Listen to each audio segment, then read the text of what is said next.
About 2 years ago, my friends and I found out about an old abandoned insane asylum located deep in Downey, California. The place had a dark reputation. A lot of people online claimed it was haunted. Others said cults used it for rituals after it closed down. Being the curious 17-year-olds we were, we decided it would be a good idea to check it out for ourselves, just to see what kind of creepy things were inside. So one Saturday night, we gathered a few more of our friends, there were about 10 of us total, and piled into 2 cars. The drive took maybe 30 minutes, and as we got closer to Downey, the neighborhoods grew darker, emptier, and a lot sketchier. The streets were lined with old, boarded-up houses, broken streetlights flickering every few blocks. It felt like we were driving straight into a forgotten part of the city. Finally, we pulled up near the asylum. The massive brick building loomed behind a rusted chain-link fence topped with barbed wire. The paint was peeling off the walls. The windows were shattered, and the air around the place just felt wrong. We parked the cars a few blocks away, found a hole in the fence, and crawled through one by one. Once inside the grounds, we used our flashlights to guide the way. At first, it wasn't so bad. We were laughing, joking, taking photos of the graffiti-covered walls. There were broken chairs, old patient files scattered across the floors, even a few rusted stretchers still left in the hallways. The deeper we went, the colder it got, and the more the air smelled like mildew and dust. The halls were long and echoey, and every sound, every footstep, bounced back at us like whispers. But that's when things started to get weird. As we turned a corner, we noticed the wall ahead of us suddenly light up, like someone else had a flashlight just around the bend.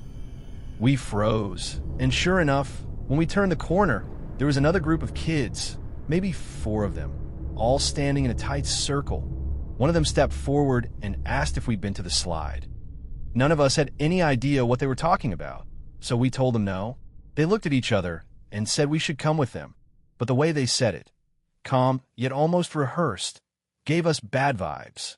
We politely said no thanks, but as we were talking, one of the kids pulled something out of his pocket, a big knife, maybe 6 inches long. "Cool, right?" he said, grinning as he held it up toward my face. The blade caught the faint beam of my flashlight and gleamed cold silver. I forced a laugh and said, "Yeah, man, that's pretty cool." I took a slow step back, my heart pounding. I told them we were headed to the roof instead, and surprisingly, they just nodded, turned away, and disappeared down the hall. Once they were gone, I told my friends I didn't like this. Something about those kids felt off, almost like they were waiting for something. We made our way up a staircase and found a hatch leading to the roof. When we got up there, the city lights stretched faintly in the distance, but the air felt heavy, silent, too silent. That's when I noticed something ahead, a faint flickering light. "Eli," I whispered to my friend beside me, "do you see that?" He turned his flashlight toward it, and when the beam hit, both of us froze. There, in the middle of the roof, was a group of people, about 15 of them, sitting in a perfect circle. They were all wearing black hooded cloaks. In the center of the circle was a small fire, and right next to it, I swear to God, was a dead cat, its fur singed and blackened. The people were chanting in low, guttural voices. The sound didn't even seem human. It was like they were speaking some strange language that made the air vibrate. My friend whispered, "We need to go. Now." As we turned to climb back down the ladder, one of the cloaked figures looked up, then another, and then all of them stopped chanting at once. They started muttering faster. Then one of them stood, and suddenly, they all began running toward us. "Go! Go! Go!" I yelled. My hand slipped on the ladder rungs as I scrambled down. We hit the ground and ran for our lives, darting through the halls, the sound of footsteps echoing behind us. The air was filled with shouts and the sound of boots slamming against the floor. We sprinted through broken rooms, jumped over debris, and finally burst through a side door out into the field. Ahead, near the main gate, a police cruiser's lights suddenly flashed to life. The officer must have heard the noise. He turned on his siren and drove straight toward the asylum. The cloaked people stopped, turned back, and disappeared into the shadows of the building. We didn't stop running until we were back at the cars, out of breath, shaking, and covered in dust and sweat. That night, none of us spoke much on the drive home. I still think about that place sometimes, about those people, and what they were doing up there. And I always wonder, if we had gone with those kids, the ones who asked about the slide, would we have ended up as part of that circle too? I don't think I'll ever go near that asylum again. And I hope no one else does either. Because something in that place, something in Downey, should have stayed buried a long time ago. My name is Ethan, and this is a story about me, my friends Lucas and Noah. It all started back in the middle of 2019. Lucas and I were out driving around one night on some old dirt roads, looking for new abandoned houses to explore. It had become our little hobby at the time, exploring old forgotten places where no one else dared to go. That night we stumbled on something we hadn't seen before, a two-story farmhouse sitting far back off the road. The windows were dark and broken, the grass was overgrown, and the air around it felt still. We were both excited because whenever we found a new house, our routine was always the same. We'd come back the next day in daylight to scout the place properly, and then return at night for the real adventure. But when we tried to find a house the next day, it was like it had vanished. We drove up and down the same dirt roads for hours, making turn after turn, but we couldn't find it anywhere. Eventually we gave up, thinking maybe we'd imagined it. Fast forward to the summer of 2020. I was bored one afternoon, so I decided to go out alone to see if I could find that house again.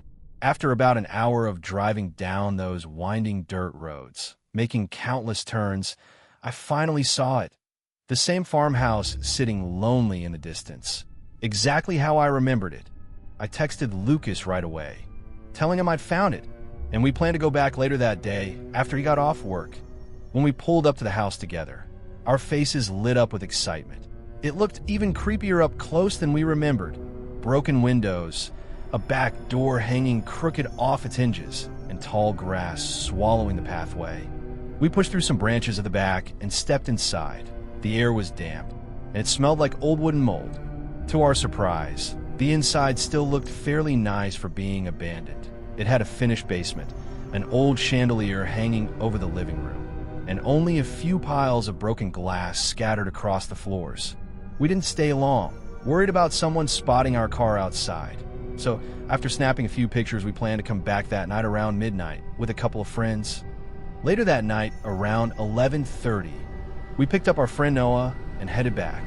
When we got inside the house again, we did what teenage boys usually do. Laughing, trying to scare each other, roughhousing, we wandered upstairs, poking our heads into each room.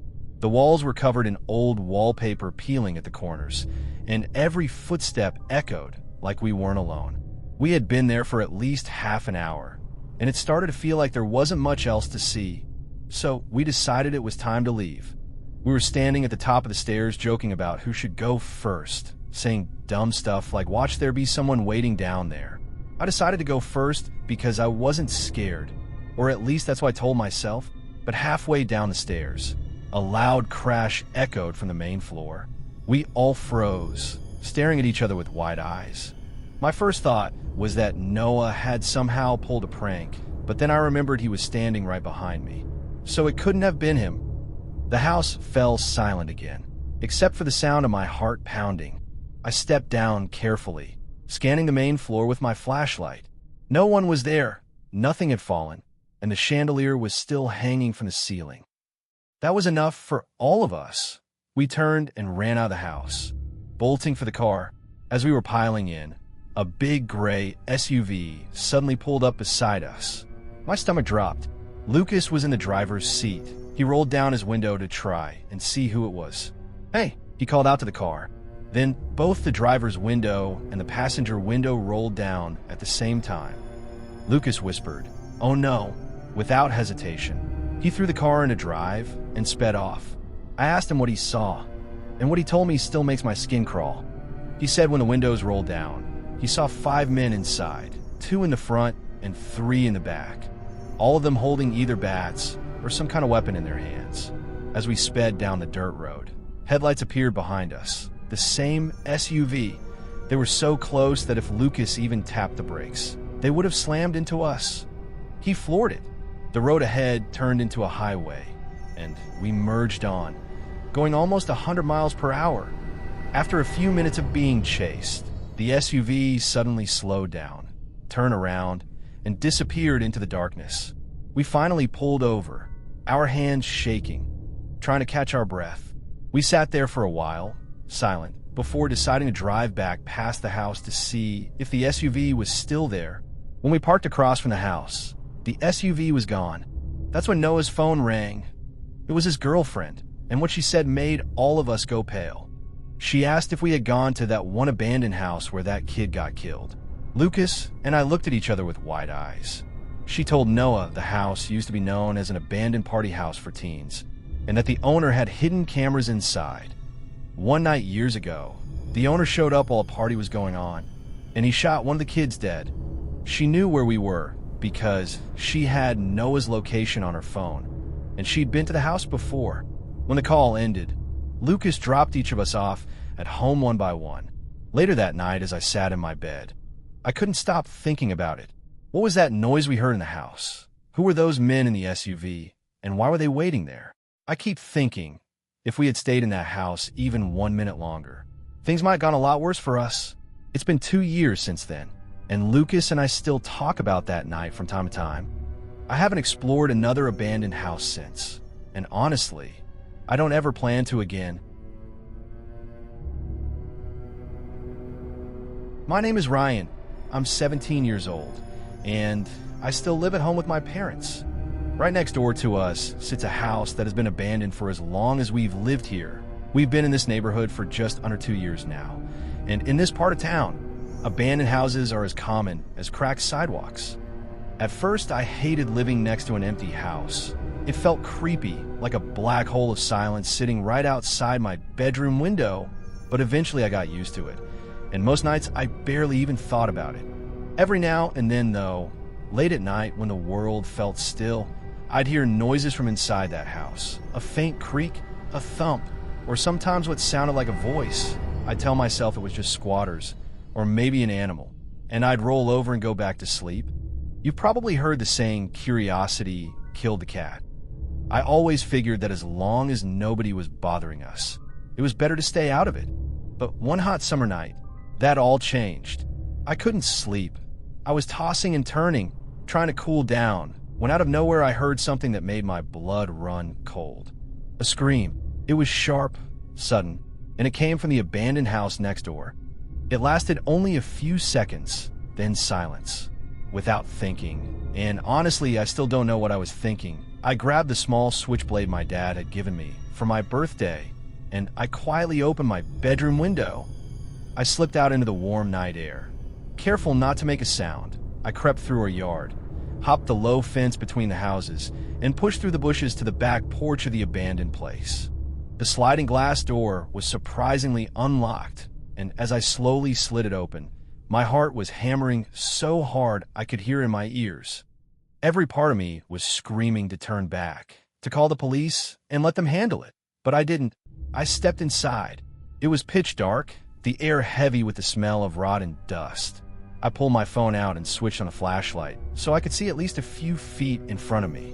That was my mistake.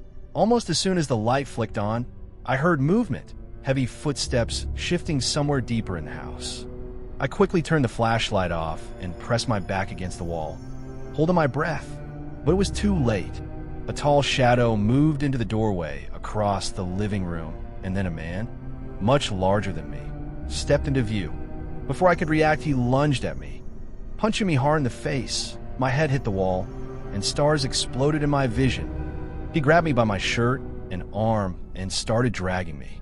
My survival instincts kicked in. I kicked and struggled, trying to twist free of his grip. He opened a door, and that's when I realized with a jolt of terror. He was trying to force me down into the basement. I panicked, kicking him as hard as I could. My foot connected right between his legs. He stumbled back, falling partway down the stairs, and I bolted. I ran like hell through the dark house, back out the sliding door, over the fence, and across the yard to my bedroom window. I scrambled inside, slammed it shut, and locked it. My chest was heaving, my hands shaking. I ran to the front and back doors of our house, making sure they were locked too. I called my mom. my voice shaking as I told her what happened. She told me to hang up and call the police right away. So I did. I dialed 911 and told the dispatcher everything. The scream, the man, the attack. They told me to stay inside and keep an eye on the house until officers arrived. I went to our living room window and peeked through the blinds. And that's when I saw it. The creepiest thing I've seen in all 17 years of my life. There was a man standing in the window of the abandoned house, staring directly at me. I couldn't make out his face clearly, but I knew it was him, the man who tried to drag me downstairs. He didn't move, he just stared for what felt like forever, maybe 10 seconds. Then he reached up, closed the blinds, and disappeared. By now, I was shaking so hard my teeth were chattering. I backed away from the window and hid in my room. I prayed he wouldn't come for me.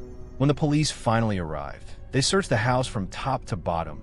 But of course, he was already gone.